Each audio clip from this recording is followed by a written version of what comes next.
அனைவருக்கும் வணக்கம். இன்னைக்கு 100 டேஸ் வெயிட் லாஸ் சேலஞ்சில் டே 27. நான் ரன் ஸ்டார்ட் பண்ணுறதுக்கு முன்னாடி பிஃபோர் வார்ம் பண்ணிட்டு தான் ரன் ஸ்டார்ட் பண்ணுவேன். நீங்களும் அப்படியே ஸ்டார்ட் பண்ணுங்க. அதாவது மக்களே, இன்னையோட 27 நாட்கள் முடிச்சாச்சு. இன்னும் 73 நாட்கள் தான் இருக்கு. முதல் நாளில் இருந்த உடம்பு மட்டுமல்ல, இப்போ என் மனசும் மாற ஆரம்பிச்சிருக்கு. வெயிட் லாஸ்னா வெறும் உடம்பை மட்டும் மாற்றுறது இல்லை, நம்மளை நாமே கண்ட்ரோல் பண்ணிக்கிறது தான் உண்மையான வெற்றி. சில நாள் கஷ்டமா இருக்கு, சில நாள் மோட்டிவேஷனா இருக்காது. ஆனா ஸ்டாப் பண்ணாம தொடர்ந்து போறதா முக்கியம். நான் என் கோலை முடிச்சு காட்டுவேன்ற மோட்டிவேஷன் எல்லாம் கூட பாத்தீங்கன்னா, இன்னைக்கு நான் ஒரு 3 கிலோமீட்டர் ரன்னை கம்ப்ளீட் பண்ணிட்டேன். விட இப்போ எனக்கு ஸ்டெமினாவும் கொஞ்சம் இன்க்ரீஸ் ஆயிருக்கு. மூச்சு வாங்குற பிரச்சனைலாம் கொஞ்சம் குறைஞ்சிருக்கு. ஏன்னா நான் தொடர்ந்து இந்த ரன்னை முடிஞ்ச வரைக்கும் நான் விடாம கண்டினியூஸாக பண்ணிட்டே இருக்கிறதுனால இப்போ எனக்கு ஓரளவுக்கு அந்த மூச்சு வாங்குறது ஸ்டெமினா இன்க்ரீஸ் ஆகி நல்லபடியாகவே 3 கிலோமீட்டரை பார்த்தீங்கன்னா நல்லபடியாகவே கம்ப்ளீட் பண்ணிட்டேன். கம்ப்ளீட் பண்ணி முடிச்ச கையோட நான் எக்ஸசைஸ் ஸ்டார்ட் பண்ணிட்டேன். அதாவது என்ன மாதிரி ஆகுதுன்னா, மற்ற உடம்புல இருக்கிற எல்லா கொழுப்பையும் குறைச்சிடலாம் போல, ஆனால் இந்த பெல்லி ஃபேட் லாஸை குறைக்கிறது அவ்வளோ கஷ்டமாக இருக்குது. ஏன்னா எனக்கு இந்த ஃபேஸு, கை, கால் இதுலாம் கொஞ்சம் கொஞ்சமாக என்ன ஆயிடுச்சுன்னா, கொஞ்சம் எனக்கே தெரியுது, சேஞ்சஸ் தெரியுது. ஆனால் இந்த பெல்லி அப்படியே இருக்கிற மாதிரி எனக்கு ஒரு ஃபீல் ஆகுது.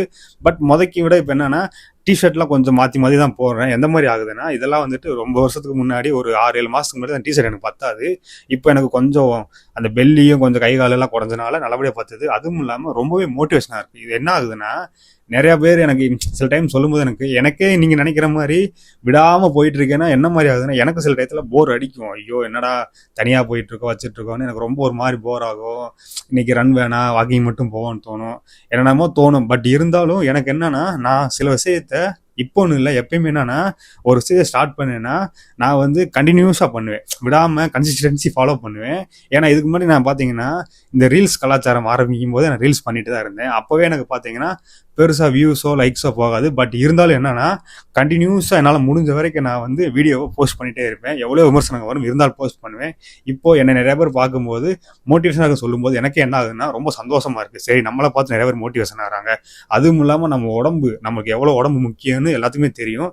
அப்போ அந்த உடம்புக்காக மோட்டிவேஷன் ஆகும்போது ரொம்பவே ஹாப்பியாக இருக்குது. எப்பவும் போல நான் பெல்லி ஃபேட்டை முடிச்சுட்டு இன்னைக்கு பார்த்தீங்கன்னா, இதுதான் இன்னைக்கு ஷூட்டிங், இதுதான் நம்மளோட சம்பளம், இதுதான் நம்மளோட ஹாப்பி. இந்த வருது பார்த்தீங்களா வேர்வை, இதுதான் என்னோட வெற்றி நான் நினைக்கிறேன். முடிச்சுட்டு பார்த்தீங்கன்னா எப்பவும் போல ஒரு 4 கிலோமீட்டர் வாக்கிங் கிளம்பிட்டேன். இந்த இடம் பார்த்தீங்கன்னா இந்த மேற்கு தொடர்ச்சி மலை, இந்த இடத்த ஒட்டி போகும்போது செம்ம ஜாலியாக இருக்கும் வாக்கிங் பண்ணுறதுக்கே. இது பைபாஸ் ரோடு பார்த்தீங்களா, எவ்வளோ அழகாக இருக்குன்னு பாருங்க.